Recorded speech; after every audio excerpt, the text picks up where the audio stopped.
Welcome to today's session. So we are covering the communication skill sessions for EEC program, the employability skill centers across Andhra Pradesh, and this is organized and brought to you by AP State Skill Development Corporation.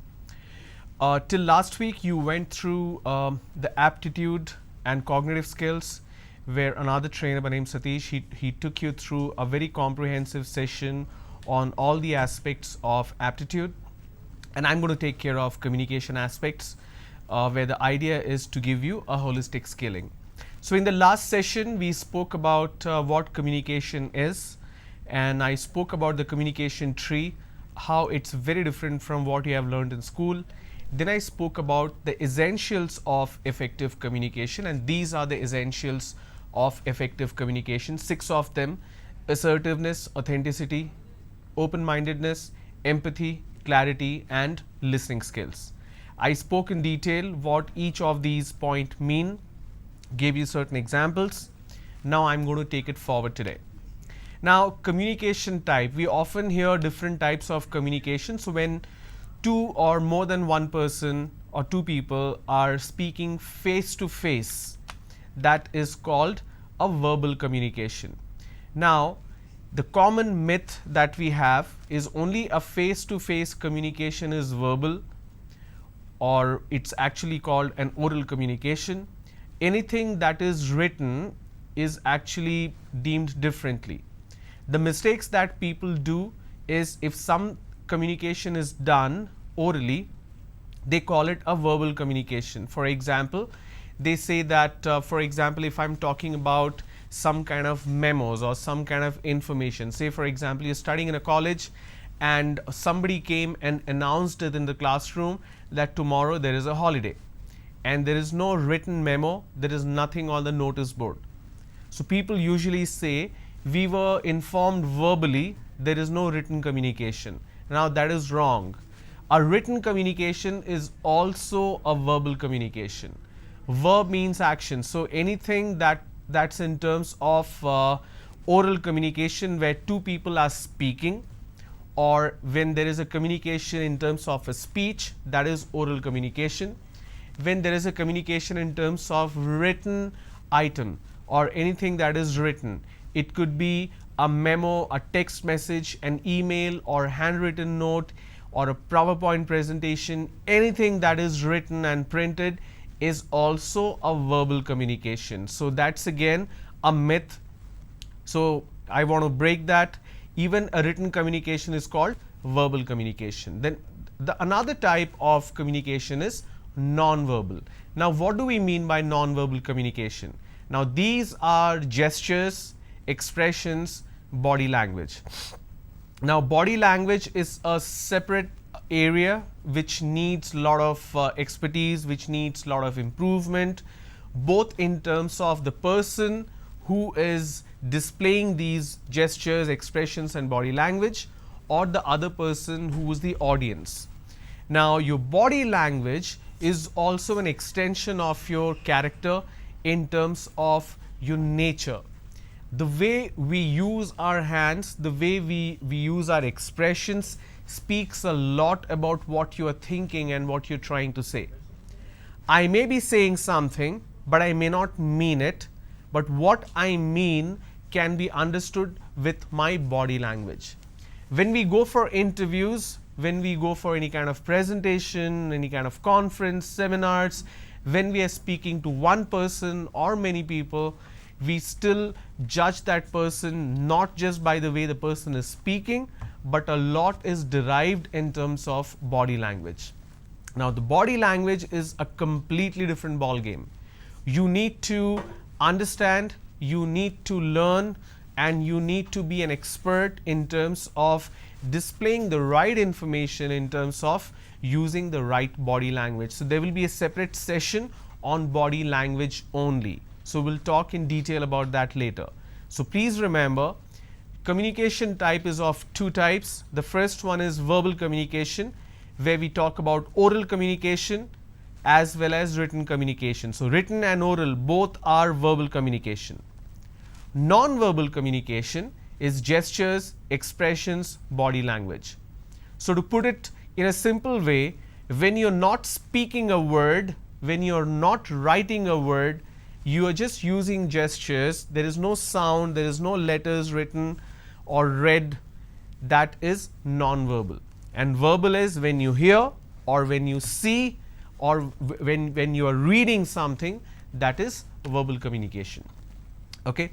Now I'm going to talk specifically on oral communication, because a lot of us, when we talk about communication aspect as such, there are two things which you need to remember or to understand clearly in terms of what is considered as what we call this person is good, that person is not good, when we judge someone in terms of communication. So on an average, every person, especially the student fraternity, since you are from a vernacular background in terms of your education or academics, you're considered as a person who needs a lot of improvement in terms of communication. And we always say that improve your communication, otherwise you will not get a job. Now that's not completely right. I want to tell you that when we talk about communication expertise or your level of communication, there are two things which you need to take into consideration. Let me quickly display what do I mean by that. Okay. The first aspect is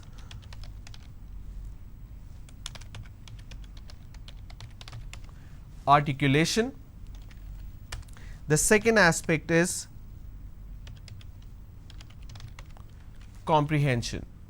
Okay, let me align it correctly so that it's clearly visible.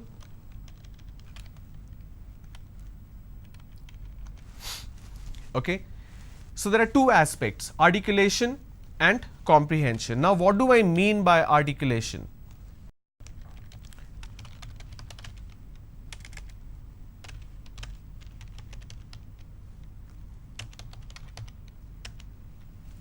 Ability to express ideas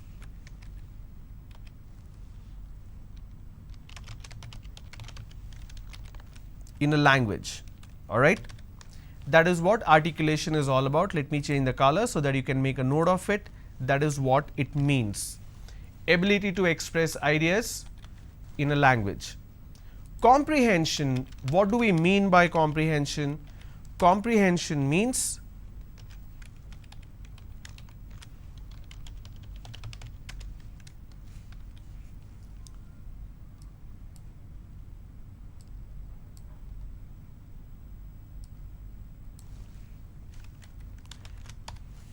ability to understand in a language. Now the issue that most of us face today, now that I'm speaking to you, you are able to completely understand what I'm saying, right? So comprehension is something, this is not an issue. So let me mark it as green. So comprehension is something which is not an issue because you are able to understand what I'm saying. It may not be completely, but to an extent you are able to understand. But when I ask you to speak, you find it difficult to express yourself in a language. Now when I say in a language, that means a language which is different from your vernacular language.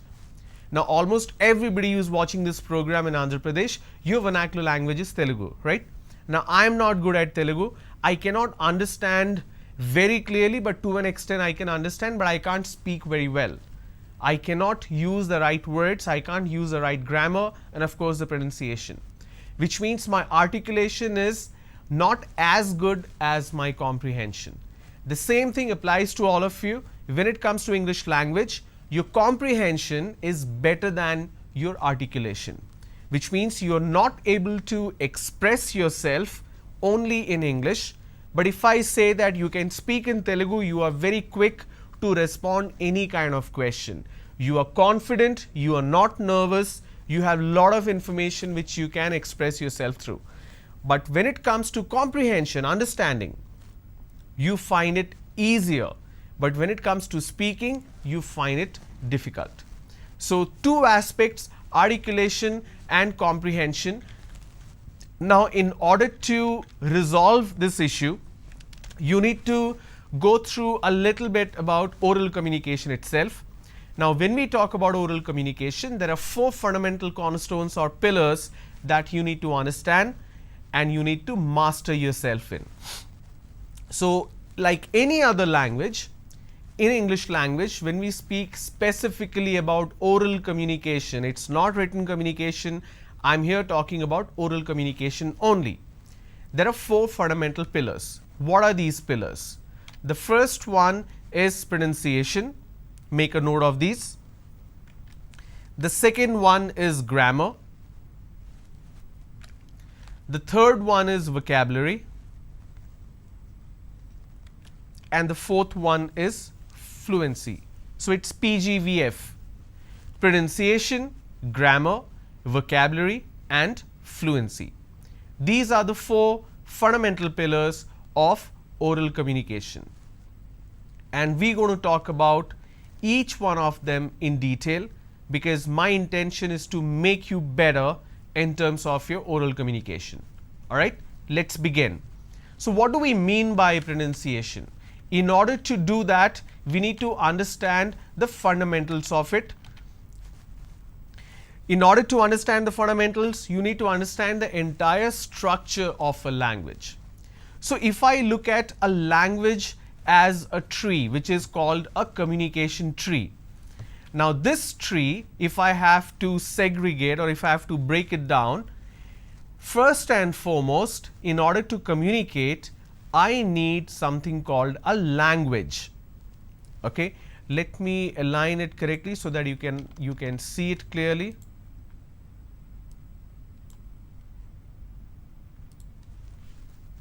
Okay, so you have communication tree for oral communication. First thing that you need is a language, any language for that matter, but here we are talking specific to English language.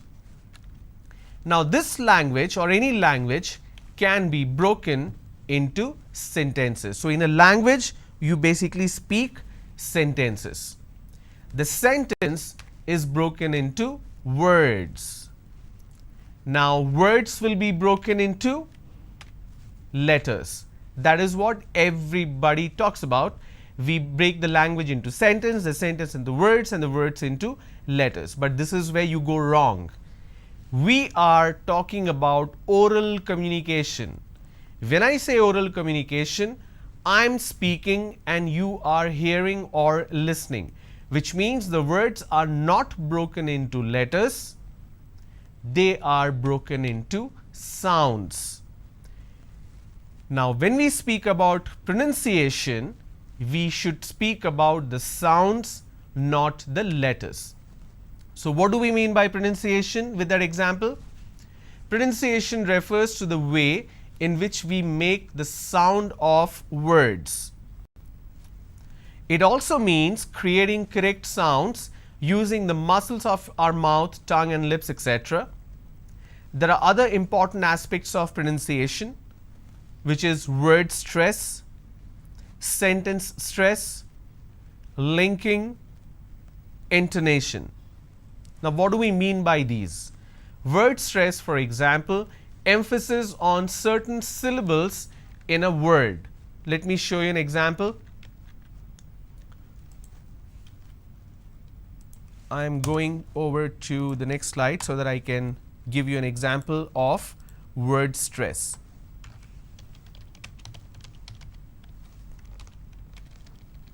Now, what did word stress mean? It says emphasis on certain syllables in a word. Say, for example, I have the word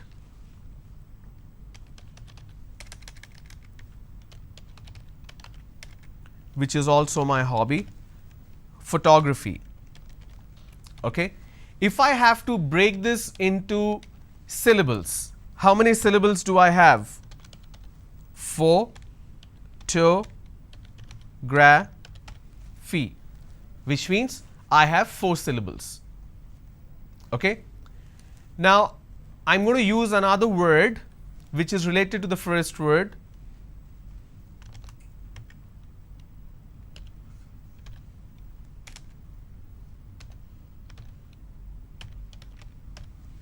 which is photograph. And how many syllables do I have here? Photograph. Now pay attention. When I pronounce this particular word, photograph, the correct pronunciation is photograph, which means I am stressing on this particular syllable, which is the first syllable. Please give me the photograph. Now, when you speak to someone, stop using the word pic. Please send me a pic. Now, pic means P-I-C-K. It's a short form of picture, but please don't use that word. It sounds pretty bad and it's very casual and informal. So use the word photograph or picture. So in this case, this particular word has 3 syllables and I pronounce this as photograph, which means I'm stressing on the first syllable. But when I look at this particular word, I pronounce this as photography. How do I pronounce? Photography. And how many syllables do I have here? Photography. 4 syllables. But in this case, I stress on the second syllable. That is what word stress is all about. So when we talk about pronunciation, not only the pronunciation of each syllable or the entire word, but also the word stress come into the picture. So here I pronounce this as photograph. Here I pronounce this as photography. Clear? What's the next one? Sentence stress. Now in word stress, I was emphasizing on a particular syllable in a word. In sentence stress, I emphasize on a certain word in a sentence, which means the entire word itself is stressed upon. So let me show you an example.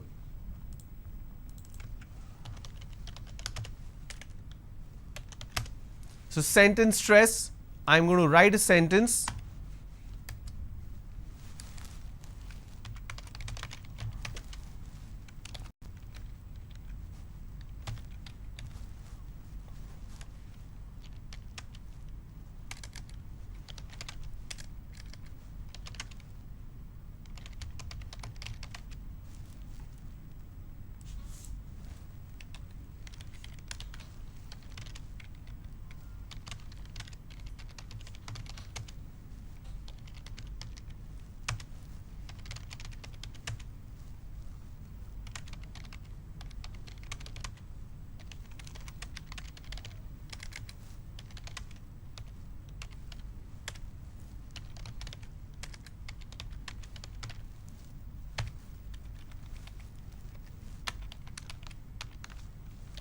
Okay, so let me change the color so that you know that this is an example for you.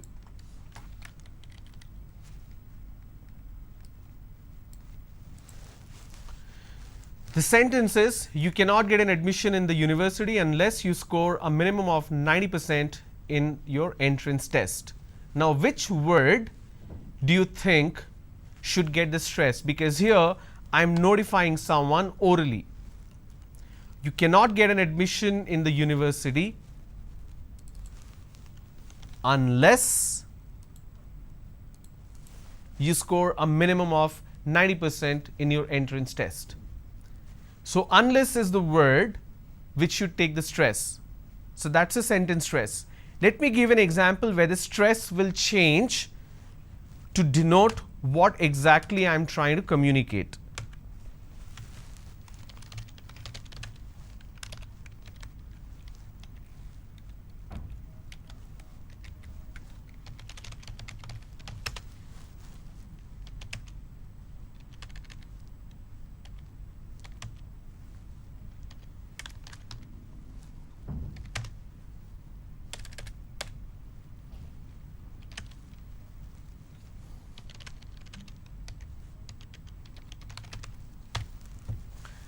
You have to pay a penalty of 5,000 to get the certificate.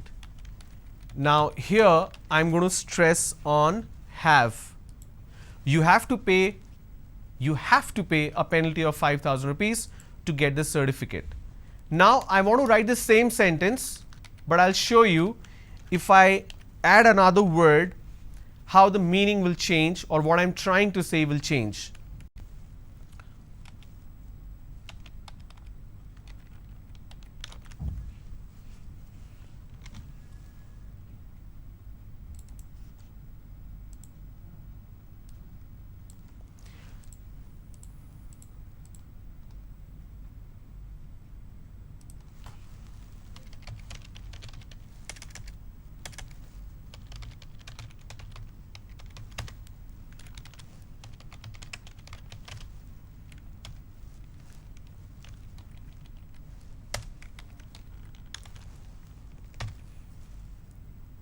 Alright, here we go. The first sentence, you have to pay a penalty of 5,000 rupees to get the certificate. Second sentence, you have to pay a penalty of 5,000 rupees only through a demand draft to get the certificate. Now, the word only is taking the stress because I'm emphasizing there is no other way you can pay the penalty to get the certificate. It's accepted only through a demand draft. But the first one, all I'm saying is you have to pay a penalty. So that's exactly what a sentence stress is. When you're speaking to someone, please remember I'm speaking or I'm talking about specifically about oral communication. So when you're communicating with someone, it could be over the phone, it could be face to face. This sentence stress takes more importance when you cannot see the person. If you're speaking to the person over the phone, you're giving an information. When you emphasize on a particular word in a sentence, they get the message more clearly. Now, if I'm speaking to face, I can use a gesture. I can say you have to pay a penalty. So I use this word, you have to.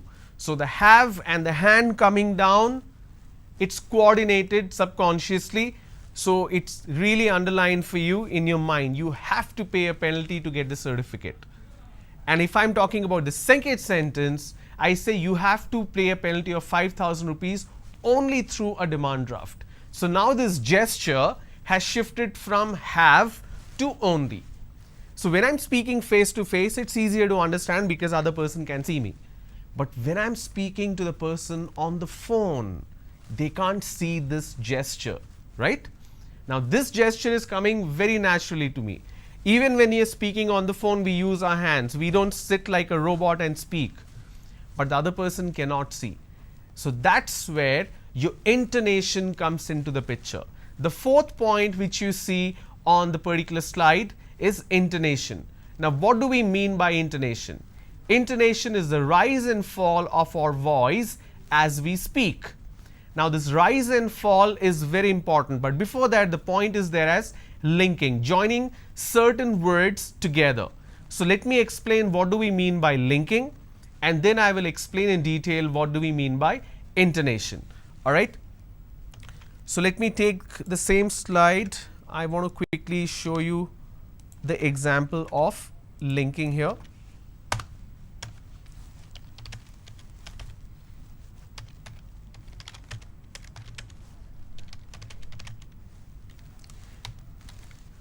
Please give me 2 eggs.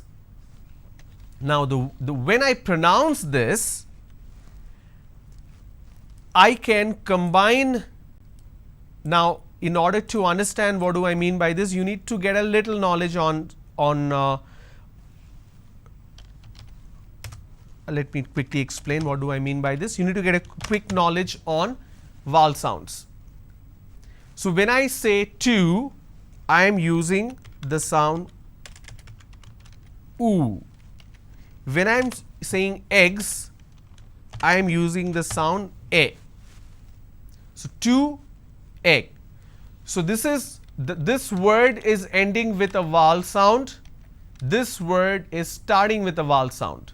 So when you have two words next to each other, one ending with vowel sound, another one starting with a vowel sound, you can combine or link these two sounds together.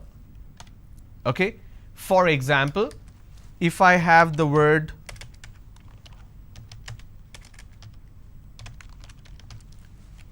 two eggs, I can just use this particular sound. What do I mean by this? For example, two eggs. So I'm using way sound in between these two eggs. So when I talk about linking in detail, you will understand what do I mean by this. I know it's a little confusing. Let me move over to intonation.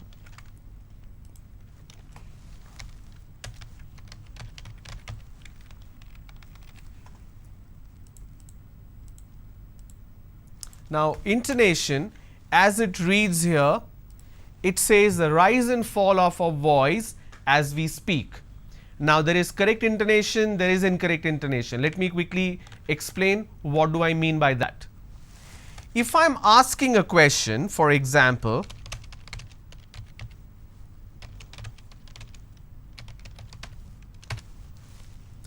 are you going to the market?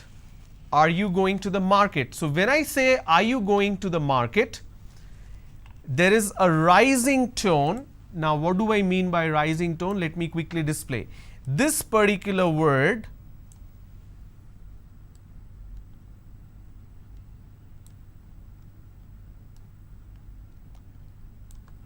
I'm just trying to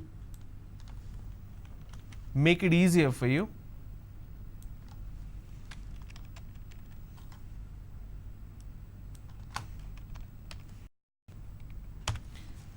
Let me change the color so that you can see it clearly.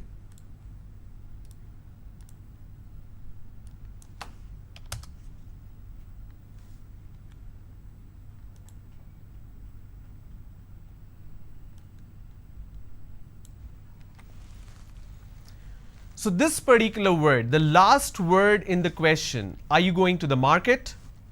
Are you going to the market? Now, are you going to the is flat. Are you going to the market? This is going up because the last word denotes like it's a question. Now, when you're speaking, a lot of people ask a question, but it sounds like a statement. So when you are speaking, your statement has to be flat, and when it's a question, the last word has to be a rising tone. For example, if I say,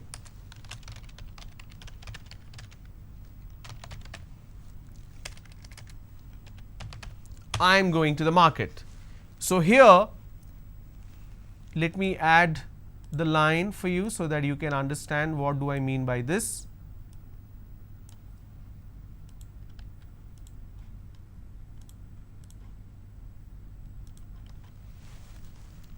I'm going to the market.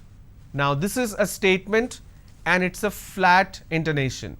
But when I say, are you going to the market? Then it's a rising tone.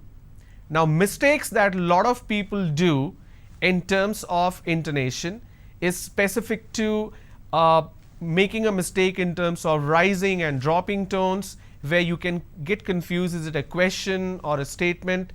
For example, if I ask a question, now when the answer comes like a question. For example, if it's a quiz program and I ask who was the first say Vice President of India, how many of you know who was the first Vice President of India? You have to know this answer, very, very important. If you are a student, you definitely need to know who was the first Vice President of India. And it's his birthday tomorrow, and we celebrate that as the Teacher's Day, right? Sarvapalli Radhakrishnan. He was the first Vice President of India. So when I ask a question, who was the first Vice President of India? The answer is S. Radhakrishnan. Some people say S. Radhakrishnan. Now it goes on a rising tone. Now it doesn't come as an answer, it comes as a guess, or it comes as a question. Am I right? Is this S. Radhakrishnan? So when you are ending or when you are responding with a rising tone, it doesn't sound like a statement, it sounds more like a statement. Okay? That's why this intonation in terms of oral communication is very important. Now, there is no intonation when it comes to written communication because you're not speaking, you're just reading, right? So their punctuation makes a difference. But when you're speaking, your intonation is of the primary importance. Another example which I want to give you, which is pretty important. When you are giving an information in terms of numbers, for example, can you please give me your phone number? And the answer is, my number is 98854-74156. This is my phone number. Now, this is an example. It's actually not my phone number. Don't call this number. Okay? Now, some people just give this information as 98854-74156. Now, you need to allow the other person to make a note of it. Now, in India, this number can be given in parts of 5 plus 5. For example, my number is 98854-74156. So my number is 98854 74156. Now this is also difficult to make a note of. You won't remember. So the best way to do is to break it into 3 and 3. How do I do that?